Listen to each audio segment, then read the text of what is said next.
vastused, teie teada mingid praod või? Nii palju kui mina olen kuulnud nende pragude kohta ainult ajakirjandusest, et mingi kursant olla näinud seal rooste puhastamise ajal mingisuguseid pragusid visiiri kinnitusel, aga mingeid muid tehnilisi vigu ma seal küll ei tea, et oleks olnud. No siin on raske öelda, kus kohal on tõde, kus kohal on kuuldused, aga niimoodi räägitakse, et Estonial tehti kas kevad suvel või veel varem mingisugust remonttöid visiiri juures ja midagi keevitati. Ega sellest ei tea midagi öelda? Vot seda ma tõesti ei oska öelda, mida seal keevitati. Seda ma ei oska öelda. Aga juhul, kui näiteks midagi tõsisemat remonti tehti, ütleme kas või visiiri juures või mujal, kes siis seda sooritasid? Kas meeskonnaliikmed või tuli siin juba hoopis teised mehed peale? Ei, kaldamehi mina ei ole seal küll näinud, et oleks keegi midagi teinud. Oma mehed määrivad sarniire, vahetavad neid. Noh, kuidas neid nimetesse. No lühidalt kaldamehi ma seal näinud ei ole. Kõik, mis on selle visiiriga üldse, kui on midagi tehtud, siis ainult oma mehed. Mis taga tehti ennem tehases remondi ajal, seda ma ei oska kommenteerida. Komisjonil, komisjon on nüüd olnud siin, on ka nõuksi materjale, mina ei ole spetsialist, ma küsin nüüd teie käest, kuigi te olete elektrika, natuke teise kallakuga mees. Mil põhjusel oli näiteks Aparelli ühe nuka alla pandud metallitükike ja mis põhjusel seal ühes nurkas oli nagu kaltsu topitud? Ka niisugust infot jagatakse? Mingit plekitükist ma ei oska kohe mitte midagi öelda. Aga need, mis seal vee alt, need kaltsud välja paistsid, seda ma tean raudselt, et need olid madratsid. Need olid paremas spordis, seal kus Pootsman hoiab oma buksiirtrossi ja muidu laeva neid igasuguseid otsasi. Seal peal oli pärast kajutite remonti, seal selle trossi virna otsas oli, ma ei oska täpselt öelda, kas 2 või 3 madratsit. Ja need madratsid seal veealuste võtetega sealt vahelt välja paistavad. Selge. Nüüd ükskord me rääkisime juba visiiri anduritest, mis näitavad kinni või lahti. Neid oli seal omajagu. Kui palju neid oli, ütleme allosas, kui palju oli andureid? Visiiri allosas. Või palju neid üldse visiiril oli? Palju neid üldse oli. Aga ma ütlen siis võib-olla valetan, aga allosas, kus oli Atlanta kiil, see on alumine osa, seal oli üks andur oli kinni, teine andur oli lahti ja kogu lugu nii öeldakse. Kas nad mõlemad olid ikka raudselt kinnitatud? Jaa, need olid ühe plaadi peal kinnitatud selle laeva nii-öeldakse põhja peale, mitte visiiri külge, mis lahti käib, aga põhja külge ja siis kui see Atlanta kiil, niisugune ümmargune polt ühesõnaga, mis läks läbi nende aasade. Siis kui see polt oli kinnises asendis, siis näitas üks andur, et ta on kinni, kui polt oli väljas, siis näitas teine andur, et Atlanta kiil on lahti ja võib hakata tõstma. No siin on veel sellised andmeid, mina ainult edastan neid küsimusi, mida ma olen kuulnud, mis on üles kerkinud, et need targemate meeste, kes seda teada saada. Kas hüdraulika Atlandi luku või luku hüdraulika töötas alati korralikult kuni lõppfaasini välja? Ta pidi töötama sellepärast, et kui see hüdraulika ei oleks töötanud, siis oleks seda lihtsalt saanud luuki kinni lahti. ja kui luuki lahti saa, siis oleks kohe, noh, siis oleks olnud teine mehaanik oma hüdraulikasüsteemide kallal või kui ei oleks signalisatsioon olnud korras, siis on elektrikud kohe jooksuga sinna, nii et hüdraulikas ega signalisatsioonis ei olnud seal absoluutselt mitte mingisugust viga. Sest siin on, miks ma seda küsisin, sest siin on öeldud, et aeg-ajalt juhtus niisugust asja, et hüdraulika lõppfaasi ei viinud seda Atlandi lukupolti, et tuli vahel kuvaldaga takka aidata. Kas niisugust asja võib esineda? See on anekdoot.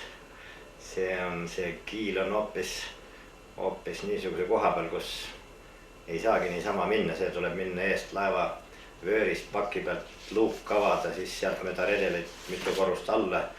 See on, ma ei tea, mida seal selle all mõeldi, aga see ei pea küll vett. Ma näitan nüüd ühte fotot veel, need on veealused kaadrid. Siin on ka üks visiiri alumistest anduritest või kusagilt sealt kandist. Selle kohta mulle öeldi niimoodi, et torm on olnud nii tark, et on ka poldid välja keeranud. Ma näitan algul seda kaamerasse, millist fotot ma paluksin teid seda kommenteerida. Näete, see on paremalt poolt ülalt teine või vasakult poolt ülalt teine, jah, see sama. See või? See siin või? Ei, see siin. Näete, need juhtmed ja andur on lahti. Kuidas elektrik oskaks seda kommenteerida? See on väga vist isegi lihtne. Sellepärast, et ta tõmbas need aasad, tõmbas pooleks, mis on laeva küljes aasad. Aga visiiri aas jäi terveks ja visiiri aas tõmbas selle poldi siit nende aasade seest välja. Ja siis pärast visiir kadus minema, aga see polt tuli selle visiiri seest välja. Ja täpselt nii ongi. Kas näiteks uuesti üle selle kätega? See on Atlanta kiil ühesõnaga, hidrosülinder ja siin otsas on kiil. See kiil käib siit nendest aasadest läbi. Aga siia aasade vahele tuleb visiiri aas. Visiiri aas tuleb siia vahele. Ja siis see polt või see Atlanta kiil läheb läbi selle aasa, läbi visiiri aasa ja läbi teise aasa. Need käristas katki, aga visiiri oma peab olema terve. Ma ei ole seda visiiri oma näinud, aga visiiri oma peab olema terve. Ta tõmmas siit ära ja siis ta käristas selle hüdraulika mehhanismi koos kiiluga, käristas selle laeva kere küljest lahti. Aga kui visiir kadus ära, siis see polt tuli sealt visiiri, sest tuli lupsti välja ja kogu lugu. Kere küljest selle lahti. Aga kuna ta päris ära ei kadunud, sellepärast et kiil on ju selle visiiri sees, visiiril on aasta, seal sees on ju vabalt käib. Visiir läks minema, aga see jäi siia ripakile ja kogu lugu. Selge. Teile võib-olla on natuke arusaamata, aga mina sain sest asjad. Ei ole. Nüüd ma jätkan, miks ma seda küsin, kuna on püsitatud versioon, et visiiri allosas oli vesi ja kuna niisugused elektroonilised andurid ei kannata vett, ei niiskust ega ka vett, et siis see lihtsalt oli välja lülitatud selleks, et roheline tuli saaks põleda. Seda ei kommenteeri. Siukest võimalust ei ole. Midagi eraldi seal välja lülitada, see on täielikult võimatu ja kuidas öelda, absurd. Ma küsin ka veel autode kohta. See on ka küllalt omaette huvitav. Kuidas autosid paigutati ikkagi, kuhu pandi näiteks, kas mingi süsteem oli, kuhu pandi suured furgoonid, kuhu sõiduautod? Selle kohta ei oska mina midagi konkreetset ega ammendavat öelda, selle jaoks on olemas tavaliselt kaubaplaan. Juba teatakse ette, mitu treilerit tuleb, mitu suurt autot tuleb, mitu bussi tuleb, palju väikseid autosid on ja selle jaoks on juba enne kaubaplaan tehakse nagu valmis ja siis teine tüülimees nagu kauba eest vastutav, siis tema juba sorteerib need autod vastavalt nii nagu. Aga mingi orienteeruv stiil oli ikka, et kuidas enam-vähem alati paigutati. Kas nüüd kergekaalulised väikesed sõidumasinad servade peale? Ei, noh, seal oli niiviisi, et noh, oleneb, kui palju oli masinaid, muidu kui palju suuri, kui palju väikseid, seal oli platvormid ja kui oli hästi palju väikseid autos, siis tõstetakse, või mitte ei tõstetud, aga lasti ülevalt alla platvorm ja siis väiksed autod sõitsid platvormi peale. Noh, nii palju, seal platvorm oli 3 või 4 osas oli see platvorm. Ja siis vastavalt nende platvormidega siis reguleeriti väiksed ülesse, suuremad allapoole ja kui oli vähe autos, siis nad olid kõik all. Nii et see on täielikult teise tüürimehe pärusmaa, nii et mina siin... Jah, ei, no ma lihtsalt niisamade tähelepanekuid. Ma küsin veel kord, kui te pääsesite, ma kordame veel üle, kuhu teid siis, kui kannatanud või pääsnud viidi? Noh, kõik käisid haiglasse ju sattusid. Mina olin Helsingi, meid viidi kõik, kes me Helsingis olime sel päeval, viidi Helsingi või mitte meie Helsingis, me olime Silja sümfoonia pealt, viidi meid bussiga Helsingi üliõpilas haiglasse, Haka vist oli haigla nimi. Seal kontrolliti kõikide tervislik seisukord üle ja siis lasti kõik võõrastemajja peale minu ja ühe naisterahva. Ma küsin seda, mis viga siis oli teil tervisel? Minul oli vasaku käe. Ikka see käsi? Vasaku käe luu oli. Ma veel lasin üle korrata seda, et te tõesti olite haiglas. Nüüd ma küsin edasi. Kas seal olid ju pääsnute nimekirjad, ilmusid ka Soome televisioonis. Ega te kogemata pääsnute nimekirjas ei pannud tähele kapten Pihti nime? Ei. Meie olime Silja sümfoonia peal, kus ei näidatud mitte mingisugust televiisorit. Ja õhtul, kui me olime haiglas, siis ka ei näinud televiisorit. Öösel mul tehti operatsiooni, siis ka ei näinud televiisorit. Järgmise päeva hommikul viidi mind võõrastemajja, kus olid juba teised enne mees. Seal ka midagi ei näinud ega kuulnud, nii et esimene kokkupuude oli meie ajakirjandusega lennukis. Ja siis, kui me lugesime lennukis neid kommentaare, mis seal kõik laevas oli ja siis oli lihtsalt paha hakkas kõike seda juttu, mida seal oli kokku keeratud. No ma usun mitte selles suhtes, et kapten Piht oli ka algselt pääsnute nimekirjas. Sellest vast paha ei hakanud. Ei, mitte selles, ma olen lihtsalt, kuidas ajakirjanikud seda asja seal kõik igaüks samamoodi. Ilmselt sensatsioonid. Nüüd siiamaani ma tean, te ei ole saanud kompensatsiooni. Kas ikka vähemalt ühel mehel selles osas veel lootus on säilinud? No kui uskuda nüüd 1 kuu aega tagasi toimunud mingisugune kokkutulek firma esindajate, siis e-liini esindajate ja Kuldi esindajate vahel, siis midagi nagu lubati. Aga praegu on see kõik veel lubadus. Mis asi see midagi oli, mida teile lubati?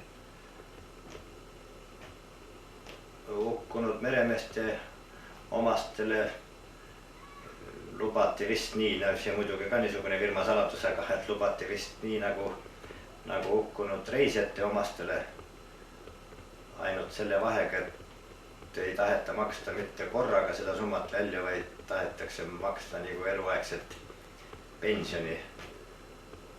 Et võetakse statistiline keskmine, et kui kaua see inimene elab, näiteks seal ema, isa ja siis, et selle 6-7 aasta jooksul siis maksta talle mingisugust pensioni või kuidas seda nimetada, ma ei tea.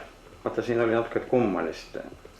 Statistiline naiste keskmine on, ma ei tea, kuskil 70 ringis, aga näol pakuti välja, et 75 aastat. No ja seal oli tegelikult 4 varianti, neid maksmise variant oli 4. Aga kõige rohkem nad tahavad seda, et maksta seda pensioni, see on nagu kõige kasulikum vist firmale, ma sain nii aru. Aga seal esitati küsimus, et kui ma näiteks homme juhtub midagi või suren maha, siis see kompensatsioon enam edasi ei kehti, seda ei pärandata ega midagi, kui sa näiteks no ühesõnaga seda ei kompenseerita kellegi. Selge, et inimesed tahavad ikkagi korraga kätte saada. Ja nüüd ma küsin veel teie kui elukutselise meremehe käest, Estonia pääsnud käest ja edasi töötaval mehe käest merel. Kuidas te vaatate selle peale, et nii päris kibedasti ja väga kangesti tahetakse Estoniat matta betooni alla?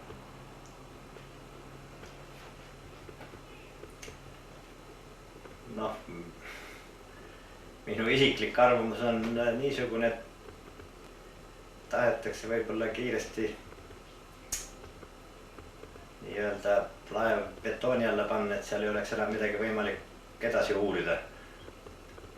Sellepärast, et muud moodi seda seletada ei oska, kuna hukkunud omaks, et nii Rootsi pool kui Eesti pool vist üle 90% on kõik selle vastu, et teda niiviisi paksult betooni alla panna. Aga ju siin siis on huvitatud sellest laeva ehitustehas, büroo Veritas siis osaliselt võib-olla ka Silja Lain, kelle käest osteti. Nemad on sellest kindlasti huvitatud, et ta kiirem saaks betooni alla ja rahumajas. Ma ei oska öelda Veritase osas, aga ma tean, et laevatehas on kategooriliselt, ta teinud avaldusi, et on kategooriliselt selle vastu, et teda maetaks betooni alla. No ma ütlen, see on minu isiklik arvamus. Aga miks seda nii kangesti tahetakse matta, seda sellepärast, kuna omaks, et kõik on vastu, no milleks teda siis nii palju miljonit tuulde loopida, sinna võid tõmmata siis mingi terasvõrgu peale, et või kuidagi kergemalt, aga ei tea, ei oska öelda, kes sest asjast huvitatud on, aga... Te ei ole küll majandusmees ja mina samuti mitte. Aga ma arvan ja küsin teilt, võib-olla oleks õigem need rahad olnud, mis on juba raisatud ja lähevad matmise peale, oleks kulutatud näiteks hukkunute väljatoomise peale, et nad mattama mulda. Jah, muidugi sealt, kas nüüd 100% oleks neid välja saanud, aga sealt oleks võimalik neid kindlasti välja tuua olnud, kuna suurem osa rahvast oli kindlasti trepi vestibüülides, kuna kõik püüdsid nagu ikka väljapääsu poole ja sealt oleks neid päris palju saanud välja tuua, kui oleks õigel ajal võetud asja tõsiselt. Te täna nägite ka neid kaadreid. Mida te sellest arvate, nendest kaadritest arvate? Estonia veealuseid võtteid. Minul tekkis niisugune mulje, et seal käidi midagi konkreetselt otsimas. Kuna lõigati täpselt kindlat akent või illuminaatorit, ütleme nii, ja otsiti seal madratsite alt ja kindlas kajutist midagi. Nii et seal oli vist mingisugune kindla kajuti kontrollimine, ütleme niiviisi. Et võib-olla mõne kindla kajutis olnud reisijaid otsiti võib-olla? Jah, kas nii või... Aga niisugune mulje tekkis, et huvitav, et just sinna kajutusse seal oleks võinud ju minna ükskõik millisesse, aga et just seal ühes kajutis tuulati nii hoolega.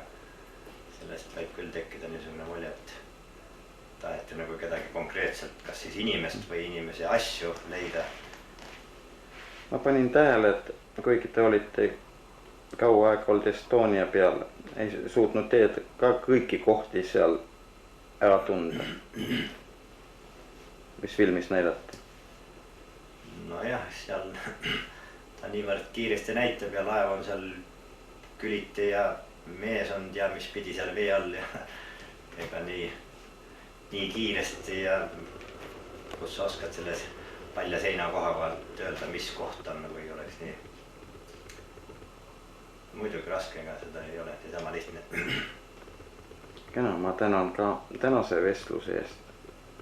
See oli kena vestlus. Aitäh. Palun.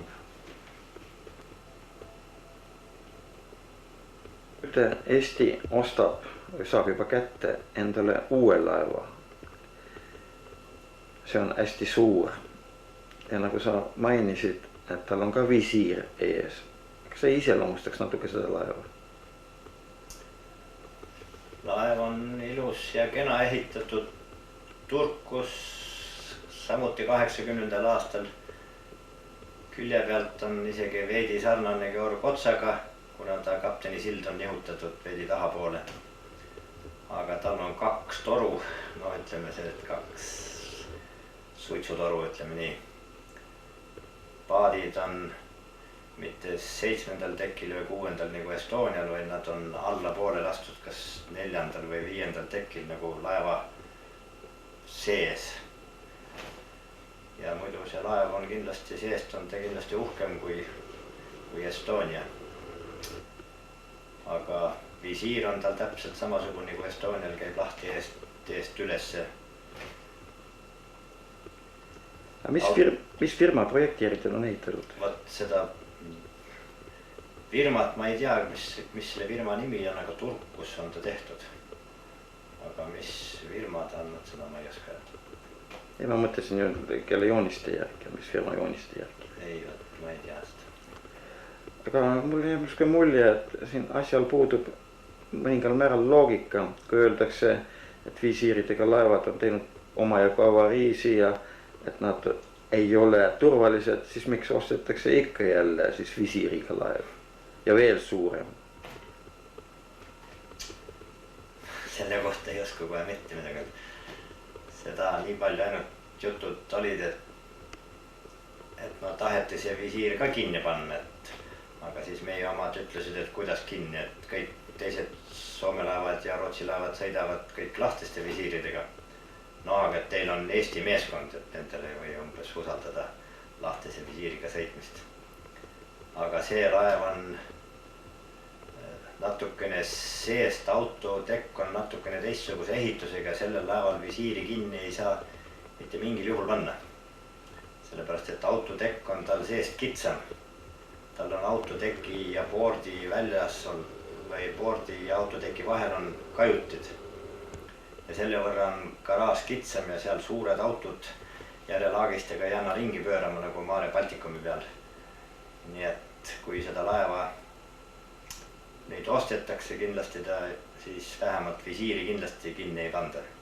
Sinna võidakse teha mingisugused muud turva vaheseinad või elemendid, aga visiiri kinni panna ei saa, siis tuleb terve laev tagurpidi välja ajada, mis on kindlasti hirmus aega võttev ja noh, pole nagu kasulik kellelegi. Huvitav, kas siis jääb üle ainult pöialt hoida, et jälle mõni Felixi versioon käiku ei läheks?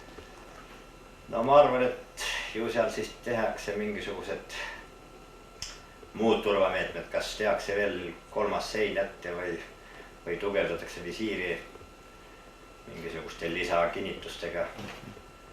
No arvata võib, et tehakse kõik, mis võimalik, et ei korduks. Teatavasti Estonia meeskond ei olnud kindlustatud. Aga miks nüüd Mare Balticumi peal ei ole ikka meeskonna elu kindlustatud? Eesti meremehed ei ole üldse kindlustatud. Üleüldsegi ei ole kindlustatud. Ainult on töölepingus on niisugune sätte, et hukkumise puhul saab teatud summa ja siis iga lapse pealt ka veel teatud summa. Aga kõik muu on iga meremehe oma asi, kindlusta iseennast külad ja see on ju see siis firmal on niivõrd kallis, et ta peab parem odavamaks maksta ühe mehe elu kinni, kui kindlustada seal mitu tuhat meremeest. Siin teatud määral tuleneb loogika, et Eesti meremehed on firma jaoks nagu lindpriid. No jah, eks ta kuigi palju nii on ka, kui ei meelde, siis leiame järgmise. Meil veel korralikku niisugust on küll juba ametiühing, aga niisugust, kes veel võiks rusika vastu lauda lüüa veel siit saadik nagu eriti ei ole. Nii, aga tavaliselt on ju meremeeste rusikad ka piisavalt tugevad ja mõjusad. No jah, asi on siin selles veel, et ei ole veel vabariigi selles Riigikogus vastu võetud meremeeste seadus. See on juba siin terve aasta aega kõigub kusagil maa ja taeva vahel. Ja nendel on seal igasuguseid muid seadusi vaja võtta, aga meremeeste seaduseni pole asi veel jõudnud.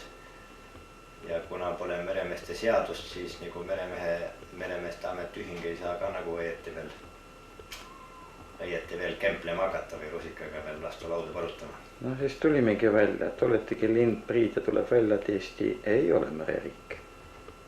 No, oleneb jah, kus otsast võtta.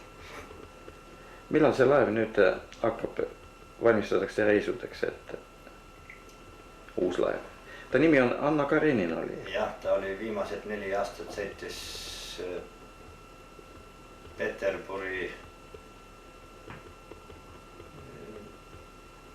Peterburist Rootsi ja Saksasse mingit liini ja siis tegi kruiisi veel kuskile Kanari saartele ja aga kuna seal on reisijaid vähe ja siis nad lihtsalt läksid pankrotti ja see kindlustusfirma, kellele see laev, kes rentis seda laeva, see siis võttis lihtsalt laeva käest ära ja kogu lugu. Laeva Estoniale pandi nimeks Estonia, aga juhtus nii, nagu ta juhtus, aga Anna Karenina ju ka viskus relsidele. Jah. Ei tea, mis uue laeva nimeks võidakse panna, ei oska ette öelda. Aga ta tuleb juba 10. pidi sõitma Saksast välja. 13. on Turkus dokis ja siis sõidab vist esialgu nagu kaubalaev, jääb ainult autosi ja hakatakse tegema sees remonti ja siis päästevarustust vahetama välja, et vastaks täielikult rahvusvahelistele nõuetele ja millal ta iseseisvalt liinile läheb ja Mare Balticumi välja vahetab, seda ma ei oska praegu öelda. Ja mis saatus ootab siis Mare Balticumi? Noh, kui uskuda neid jutte, siis Mare Balticum hakkab vist sõitma sügisel Soome vahet, Tallinn-Soome. Aga ikkagi nii palju tuleb laevu juurde ja firmasi tegutseb, kus reisijaid nii palju võtta, et ta kasu ikka tasu oleks. Ma ei tea, üks laev nagu kavatsetakse maha müüa, üks hästi vana ja Aha, kes teda ostab vanat? Ei tea, mina seda ei oska ka öelda. Aga noh, niisugused jutud praegu liiguvad. No kena, me saime ka natukene töisemaid teemasid rääkida väljaspool igasugust asja.